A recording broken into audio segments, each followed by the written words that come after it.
Bom, aqui a gente tem eu diria que a coisa mais contraditória da América Latina, que é um hispanohablante, né, e português, e aí aquela questão da incomunicabilidade de línguas tão próximas que deveriam ser muito mais compreensíveis, e a gente deveria estudar desde muito cedo em ambos os lados da América Latina, né? Mas não acontece e algumas vezes existe uma dificuldade aí. E algumas vezes a gente acaba se recorrendo até ao inglês, né? Outra coisa totalmente para conseguir esse entendimento. Então, mas assim, vou tentar falar bem devagar para ele compreender. Ele também vai tentar falar bem devagar para todo mundo compreender. E caso alguém não compreenda, ou ele não compreenda, ou eu, aí a gente fala e vai para outra língua, volta, dá um jeito de entender. Bom, muito obrigado por estar aqui. Estamos muito contentos com sua presença em el festival, em la Bienal. E gostaria de começar te perguntando sobre como e em qual momento você entrou nesse projeto. Bueno, yo también estoy realmente muy contento de estar participando con esta película. Es una película que se hizo todo su sonido de manera muy artesanal. Yo fui el responsable del directo, de la captación del sonido directo, como de toda la supervisión de la edición y de la postproducción. Yo conocí al director de la película en una película anterior, donde él había sido segundo de dirección y yo había sido el microfonista. Y en ese momento hay como un vínculo muy estrecho entre el segundo de dirección, porque es quien está encargado de mover a los actores y actrices, y el microfonista, hay como mucho vínculo. Y Augusto, el director de la película, me comentó de este proyecto. Pasaron varios años, una pandemia de por medio, y efectivamente la película consiguió los fondos para realizarse, y bueno, ahí es cuando ingreso yo al proyecto. Ok para todo mundo? Beleza. E qual que você acha que... Antes, uma outra pergunta. Muitas vezes,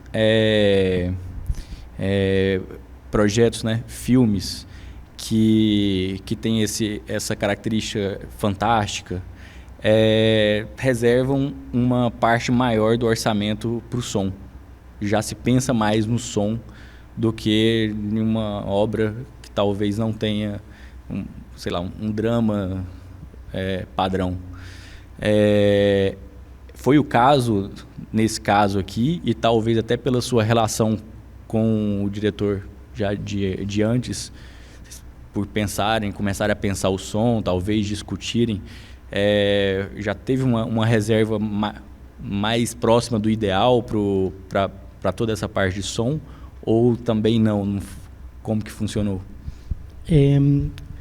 Yo cuando leí el guión, realmente era algo muy distinto a lo que yo habitualmente venía haciendo. Yo por lo general, como sonidista, hago películas de personas hablando en un apartamento sobre sus problemas, y este guión, cuando lo leí, realmente era algo extraordinario, era fantástico. Era una especie de Alicia en el País de las Maravillas, o algo como de Miyazaki, El viaje de Chihiro. Era una película que yo entendía que el sonido necesitaba realmente aportar muchísimo en la narrativa, poder construir estos mundos, la evolución de los personajes que no son ni buenos ni malos, poder brindarle al espectador la sensación de que esto realmente estaba ocurriendo. tanto lo que es como los delirios, los sueños, como lo que es más, si se quiere, realista, por así decirlo. Y por otro lado, la película tenía la complejidad de que es una película de época y también debíamos darle al espectador esa información. Entonces, bueno, hubo muchas conversaciones con el director, muy muchas, antes del rodaje, durante el rodaje y durante toda la postproducción. Realmente el director tuvo un rol muy activo en la postproducción, a tal punto que muchas jornadas donde yo estaba editando, él estaba al lado mío, diciéndome, probemos esto, hagamos aquello. Entonces, bueno, fue como un vínculo realmente muy estrecho. Contamos también con el acompañamiento de la producción ejecutiva, porque, bueno, un proceso tan largo también necesita de por lo menos recursos para poder llevarlo adelante.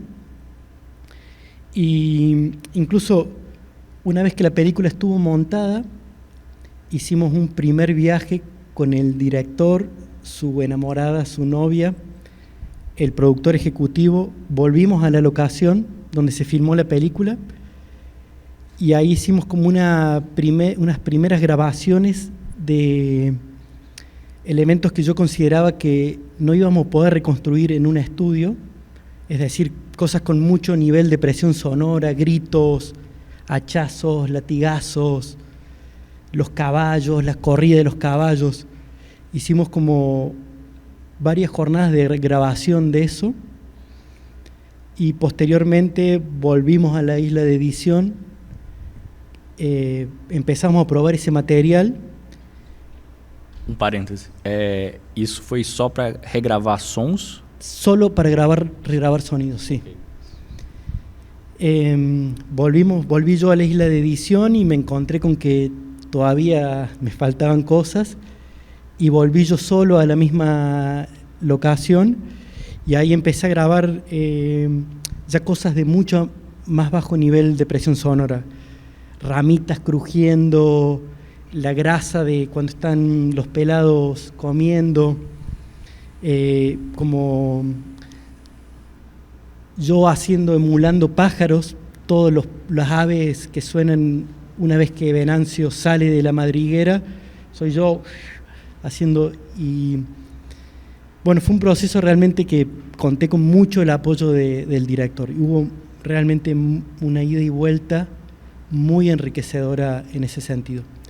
La película se filmó 3 semanas en los exteriores y después una semana más en un estudio donde se hizo los interiores de los ranchos, la cueva del Escuerzo y el intestino. De eso, por supuesto, que no sirvió nada porque el estudio estaba cerca de una rúa y mucho ruido de automóviles y bueno, todo eso hubo que, más allá de la construcción fantástica, hubo que reconstruir los diálogos, todo ADR, al igual que las escenas en el río, eso también es ADR. Así que realmente fue un proceso donde hubo muchísimo diálogo y vínculo con el director. Legal. E quantos por cento mais ou menos teve de ADR?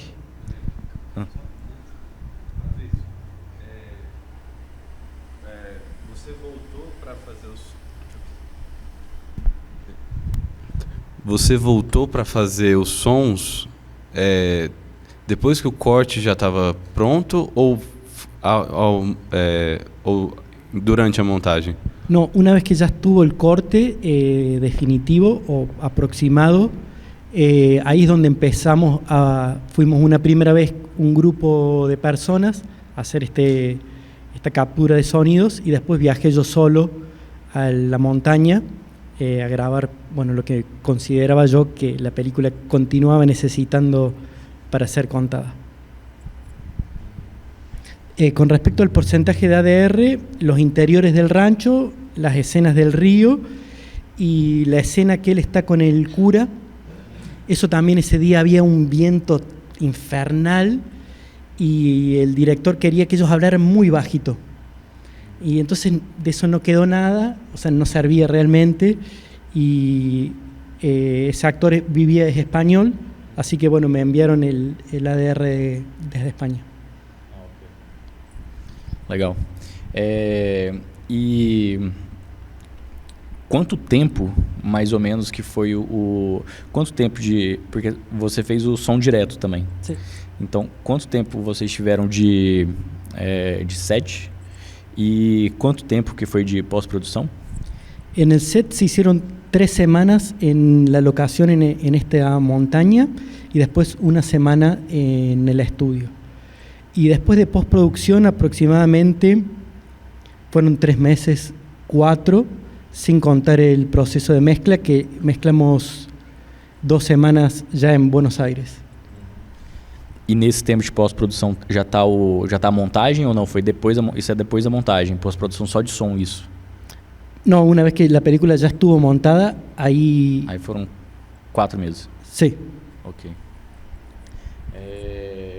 E qual que você acha que, para você,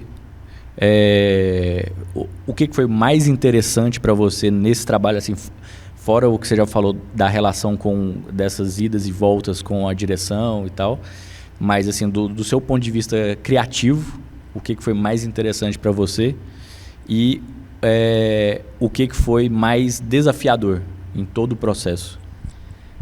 El proceso en sí fue realmente muy desafiante para mí, a tal punto que había jornadas de trabajo que llegaba a mi casa al borde del llanto, porque sentía que no estaba logrando, o me costaba mucho realmente materializar la película.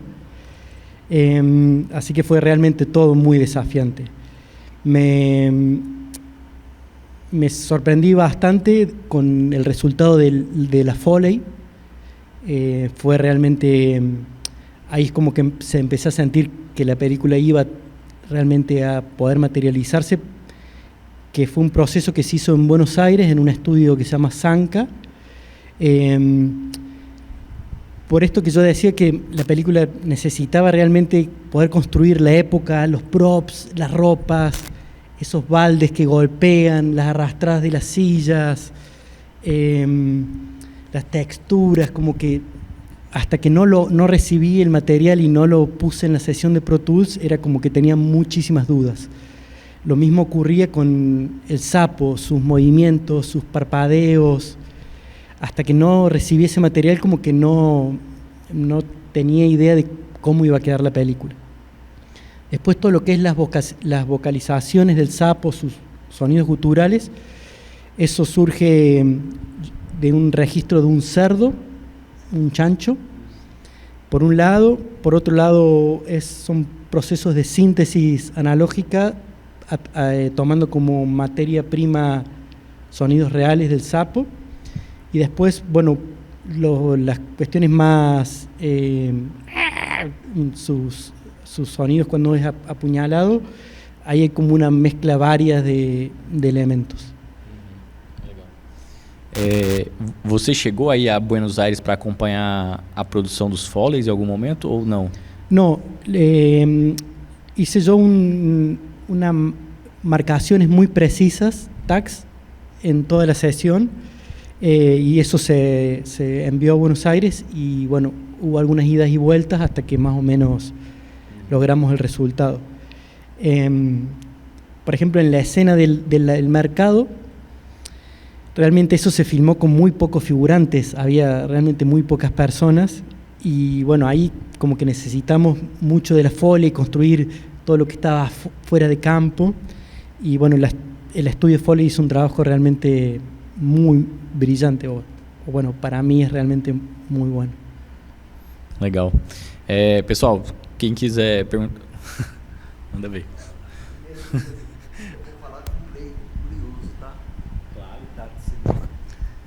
É o seguinte, a primeira dificuldade que você falou em termos de língua. Tá. A primeira curiosidade em termos de língua, eu procurei no wordreference.com, um dicionário online, né? E não tem tradução de El Squerzo. Tá? Eu encontrei na Real Academia, Sapo. E é mais ou menos semelhante ao sapo cururu, que nós chamamos no Brasil, né? E eu vejo que o filme, não sei, eu gostei muito da interpretação do protagonista do filme. Achei excelente. E o filme, acho que tem a questão da guerra, né? Ela permeia. E a questão de uma maldição, parece. Está entendendo? Não? Perdón. Maldição. Perdón.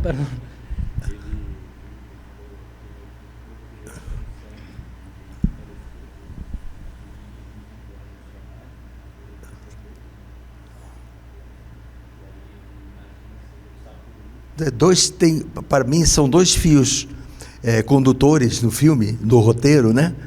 Um, do lado, a questão da guerra, né?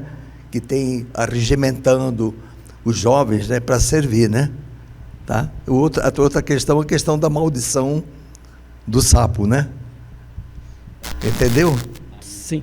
Agora, eu queria entender o seguinte: a amputação que se dá do braço dele era uma estratégia para ele não ser arregimentado para o exército da...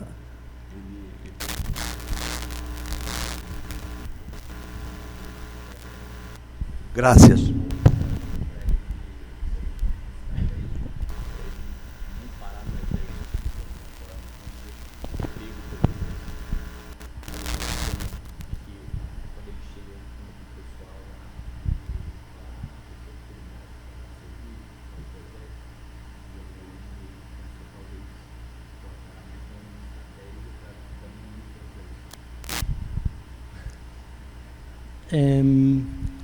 Voy a tratar de responder lo que entendí.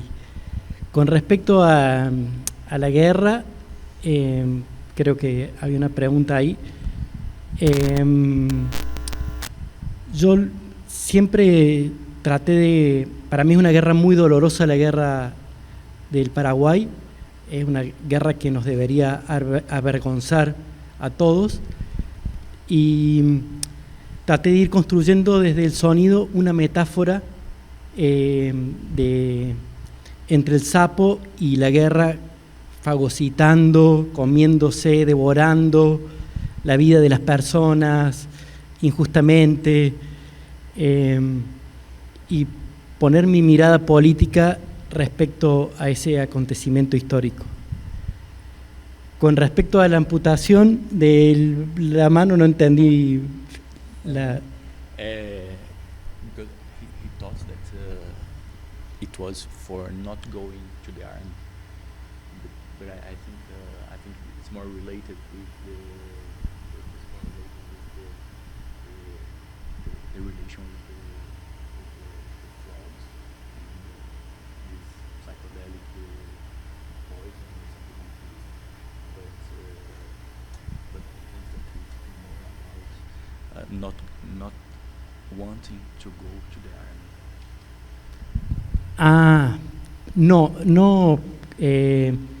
creo que su amputación es más, tiene que ver con quizás poder cortar la maldición que él tenía en su mano, que con una cuestión de no ir a la guerra.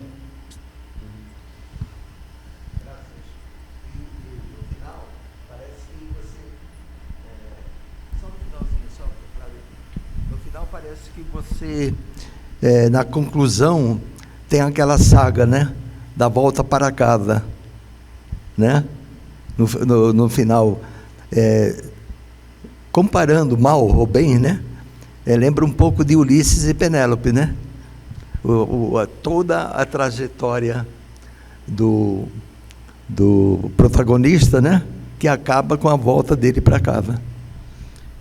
Bueno, debería estar Augusto, su director, que es quien mejor podría explicar su búsqueda personal. Creo que el final es bastante abierto en ese sentido, le permite al espectador construir, bueno, realmente que cada uno se lleva a su casa una impresión de qué realmente ocurre con el personaje. Desde el sonido hay una insinuación o hay una propuesta de que él se termina convirtiendo en el esfuerzo, en aquello de lo que estaba huyendo, y vuelve al comienzo con un salto, una elipsis de tiempo grande. Pero bueno, esa es mi interpretación, no quiero condicionar a los espectadores e espectadoras. Boa noite. Minha dúvida é em relação à construção do som ambiente, né? Porque é uma marca forte no filme, o som da mata, né? Dos bichos, das árvores e do sapo, né? Então, assim, a mata sendo um universo tão diverso de sons, né? Muitas camadas. Como que foi essa construção para gravar, para fazer essa captação? E depois, na pós, quais sons escolher, porque entra também o som dramático do filme, né? Tem momentos que é uma trilha, tem momentos que é um silêncio, mas tem muito forte isso, a questão da mata. Então, eu queria saber como foi essa construção, tanto da captação quanto na pós, assim. Teníamos la suerte de estar filmando en un lugar que realmente había muy bajo contaminación acústica, entonces fuimos solo 2 personas al directo, yo y el microfonista. De hecho, el microfonista también fue quien editó los diálogos de la película. Y durante el rodaje, además de los diálogos, por ejemplo, yo ponía un cable muy, muy largo con un micrófono apuntando a la montaña, o usaba unos micrófonos pequeños DPA cerca del fuego, por ejemplo, o lo ponía en el caballo. Entonces, de esa manera tratamos de, durante la grabación del directo, tratar de llevarnos algo más que los diálogos. Después, como realmente era muy difícil mover las valijas, el carro, en esa locación que era muy compleja subir, después de algunos días el microfonista me miró y me dijo: yo no doy más. Entonces achicamos mucho las pretensiones que teníamos de llevarnos más sonidos que los diálogos. Entonces es por eso que después volvimos a grabar fuegos, hay una parte que hacen pis, un fuego, y lo apagan, que eso yo sentía que iba a ser realmente muy difícil construirlo en postproducción. Entonces, bueno, todos esos sonidos los grabé yo posteriormente, y bueno, tenía una sesión realmente de Pro Tools ingobernable. O sea, era muy grande, muchas pistas, que el mixador, el mezclador, la primera jornada me miró como diciendo: ¿cómo vamos a hacer para mezclar todo esto?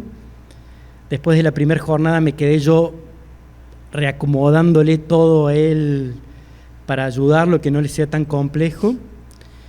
Y bueno, un poco, no sé si respondí. La música. La música la hizo un argentino que en este momento vive en Londres, se llama Tomás. Es música original compuesta para la película.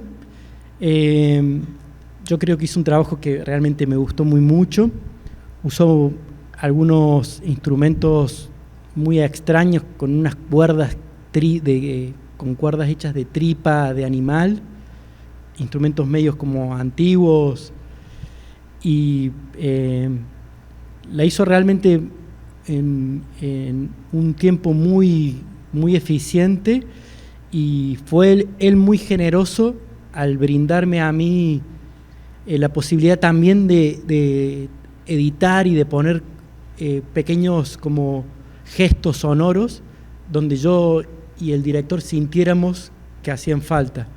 Hubo realmente como mucha ida y vuelta con Tomás, el compositor, mucha flexibilidad.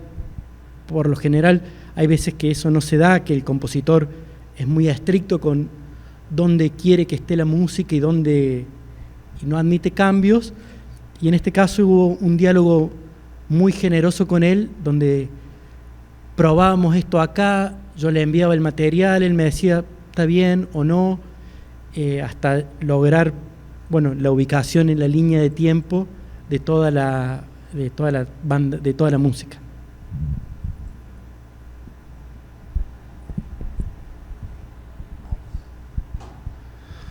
Bom, eu vou primeiro agradecer, Patrício, a sua presença e o filme, a sua generosidade em falar sobre o processo. Tem sido uma jornada muito interessante assim para a gente aqui, poder escutar sobre a realização do som dos filmes. Eu queria saber de você, assim, eu não sou, apesar de fazer som, não sou uma pessoa assim só do som, trabalho em outras áreas, assim, e recentemente assisti 2 filmes argentinos também, Caranguejo Rei, Cangrejo, não sei se você já viu, e o filme da Lucrécia também. Me parece que esses filmes e o Sapo Boi também falam um tanto sobre essa loucura da guerra e a loucura do colonialismo.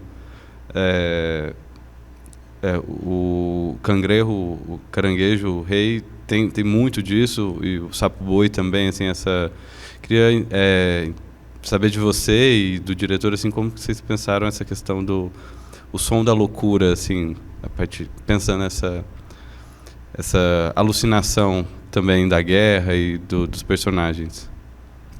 Bueno, muchas gracias por tu interés en mi presencia. Yo también estoy realmente muy contento de estar aquí. Con respecto a mi carrera como sonidista, arranqué enrollando cables para conferencias, y bueno, de a poco me pude ir metiendo en el cine, que era lo que me gustaba. Hace más o menos 15 años que me dedico a esto.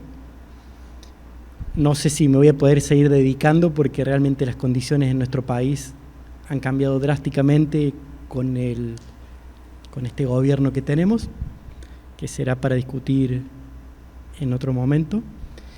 No vi la película que vos haces referencia, no sé si no entendí el nombre. Qual que é o nome do filme? Caranguejo Rei. Caranguejo Rei, Cangrejo. No la he visto. Pero sí, concretamente sobre la construcción de la locura en esta película, fue algo que realmente lo hablamos mucho con su director, con Augusto, porque hay como momentos donde es un sueño, hay momentos donde es una alucinación, hay momentos donde es algo que ocurre en su mente, y cómo ir marcando eso concretamente la noche que él se despierta de que ve a su caballo que está siendo masticado, cómo marcar cuál era su sueño y cuál era lo real. Lo trabajamos ahí con texturas de los ambientes.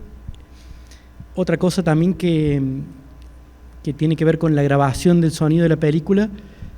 Habitualmente los ambientes de una película se tratan de grabar con técnicas de microfoneo heredadas de la grabación de orquestas o de la radiofonía, es decir, técnicas muy precisas donde no ocurra cancelaciones, cosas muy técnicas. Yo para esta película, justamente como sentía que podía construir la locura mínimamente desde mi aporte, realmente grabé los ambientes de una forma muy aberrante. O sea, no eran un estéreo parespaciado, una B, sino un micrófono puesto para allá y el otro para allá, un micrófono de un tipo apuntando para allá y otro micrófono de otra característica apuntando para otro lado, justamente para poder construir... muchas gracias. para poder dar esa sensación de aberrante del entorno donde transcurre la historia.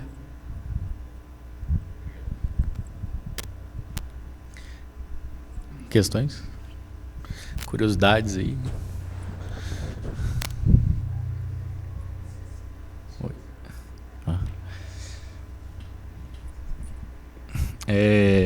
E uma questão que foi levantada aqui ontem, né, que a gente discutiu aqui, a questão das condições de projeção. A gente discutiu isso aqui no Brasil, assim, então. E como que tá na Argentina essas condições de projeção das salas? As salas estão boas condições de projeção, som, ou não? É como aqui também, que é meio caótico, mesmo nesses cinemas mais comerciais tem muito problema? Como que é? Bueno, esta película, por ser muy independiente, no pudo tener su estreno en salas comerciales.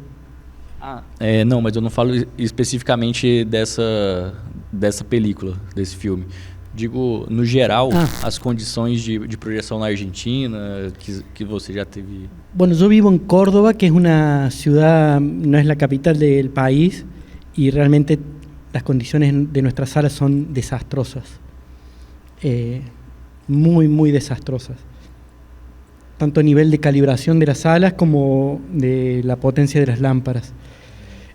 Buenos Aires tiene otra realidad, un poco mejor, pero también sufre lo mismo que intuyo toda Latinoamérica, que es la falta de presupuesto para mantener las salas, lo costoso que es recalibrar. Así que sí, es igual que Córdoba, peor incluso que Buenos Aires. Certo.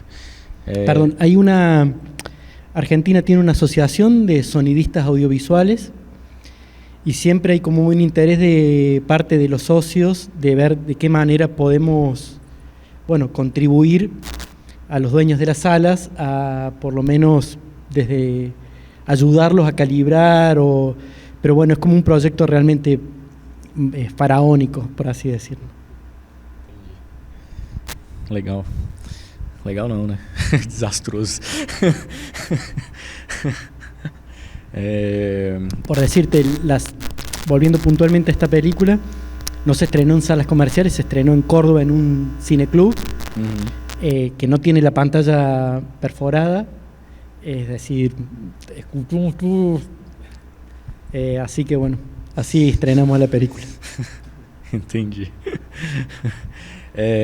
E talvez, não, obviamente, você não é produtor, mas aproveitar a sua presença aqui com uma visão diferente aí, de uma outra realidade, mas uma realidade muito próxima também, porque a América Latina inteira vive momentos parecidos, assim, de vez em quando tem um delay de 2, 3 anos de um país para outro, mas são realidades muito parecidas. E qual que é a sua percepção hoje na Argentina? Você já até comentou isso aqui rapidamente, mas das condições para se realizar filmes, porque o cinema argentino é muito forte, né? O cinema brasileiro já passou várias vezes por ciclos de baixa, e ciclos de desaparecimentos também já teve, né? Mas a Argentina sempre, acho que eu não me lembro assim de um momento, mesmo em crise, do cinema argentino desaparecer. E como que está isso? Bueno, creo que este momento que estamos atravesando ahora nunca, no lo hemos atravesado realmente anteriormente. Nunca un presidente había atacado con tanto odio, con tanta vehemencia, tanto la producción de cultura como de ciencia, las empresas privadas. Realmente es un momento muy triste el que estamos atravesando.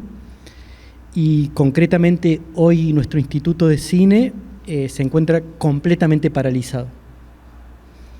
Argentina más o menos promediaba 200 películas financiadas por el Instituto de Cine al año, y este año solo se han hecho 32. Só para uma comparação, são quantos milhões de habitantes na Argentina? Argentina tiene 45 millones de habitantes. Só para a gente ter uma espécie de comparação, assim, Brasil 200 milhões, a gente conseguiu fazer 200 filmes, acho que em 2017 a gente fez 200 filmes, a Argentina fazia 200 filmes, eu acho que a Argentina fazia 200 filmes quase anualmente há muitos anos, né?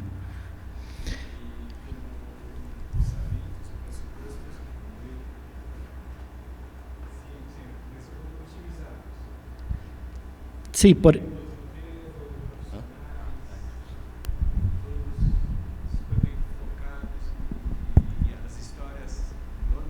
Normalmente, cinema argentino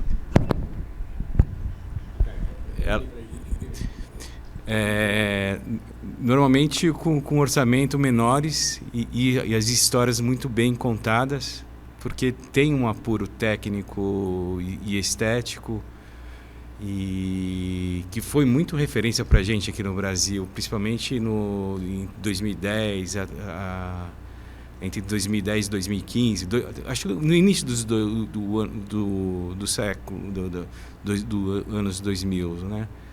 Sempre foi muito uma referência para a gente, principalmente dos roteiros e a confecção do filme como um todo, né? Muito bem feitos, muito bem... Houve época quando o dólar estava 1:1 aqui no Brasil, a gente ia foi muitos filmes mixados na Argentina, né? Porque pagava-se em dólar. E o apuro técnico, as condições lá sempre foram referências para nós. Mas nesse caso teve coprodução com a Espanha, com a Ibermídia. E como é que está essa relação? Essas coproduções também estão sendo minimizadas pelo governo? Ele não está deixando de entrar, de fazer parcerias internacionais também? Realmente está completamente paralizado el Inca. Su director, bueno, el director del Inca es elegido por el Poder Ejecutivo, es decir, por el presidente, históricamente es así, y quien está manejando hoy el Inca no proviene del cine de ninguna manera. De hecho, es quien en la década de los 90 se quedó con las jubilaciones y las hizo quien privatizó las jubilaciones en Argentina en la década de los 90. Para que podamos dilucidar, o sea, la magnitud del problema que tenemos, que el presidente del Inca es un mercenario, por así decirlo. Y están paralizados los expedientes, están paralizados los concursos para nuevos financiamientos. Aquellas películas que ya tenían lo que se dice declaración de interés para poder avanzar en la producción, lo perdieron. A principio de año, las películas que tenían declaración, a principio del 2024, las películas que tenían declaración de interés del 2023, lo perdieron completamente. Wow. Se llamó a los productores y se les devolvió la carpeta. Entonces, bueno, nos encontramos frente a una situación realmente inédita, o por lo menos yo, que no hace tantos años que me dedico a esto, nunca lo había vivido. Nuestro principal festival, que es el Festival de Mar del Plata, también está atravesando un momento de incertidumbre. Nunca se había cobrado a las películas argentinas para inscribirse en el festival. Este fue el primer año que eso ocurrió, con lo cual ya sienta una mirada política. Y bueno, no se sabe realmente qué va a ocurrir con el Festival de Mar del Plata, que es nuestra ventana sur también, que es un mercado... También se va a Montevideo, con la pérdida de vínculos. Puxa. Realmente es, para llorar la situación que estamos atravesando. Mas vai mudar.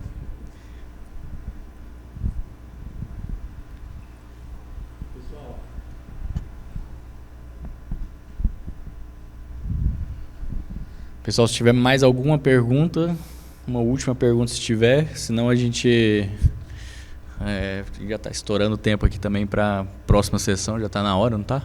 Tá, né?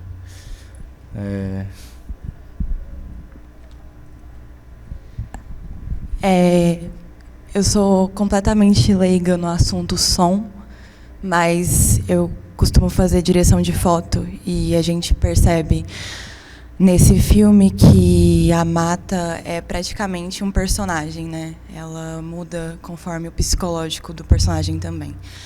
E os sons de dia são muito diferentes dos sons noturnos.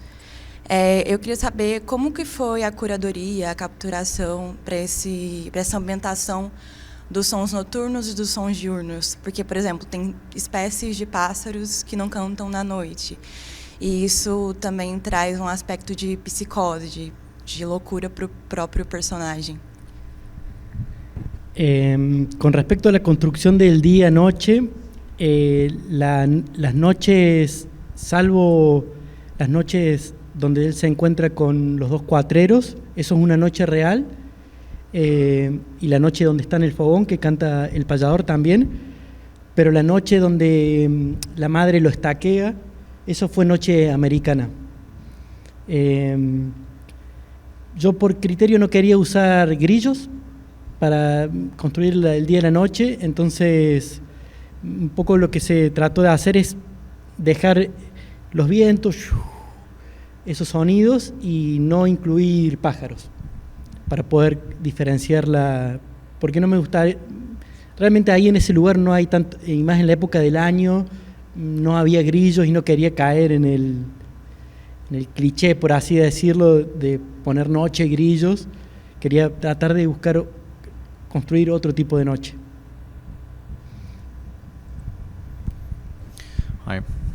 Patrício, muito obrigado. É um prazer tê-lo aqui. Posso te dizer que acho que todos nós aqui não esperamos nada mais do que a mudança completa desse governo na Argentina e que vocês possam realmente voltar a ter todo o sistema de financiamento que vocês tinham, que é fundamental, acho, para o cinema latino-americano. E é isso aí, cara. E seja sempre bem-vindo aqui.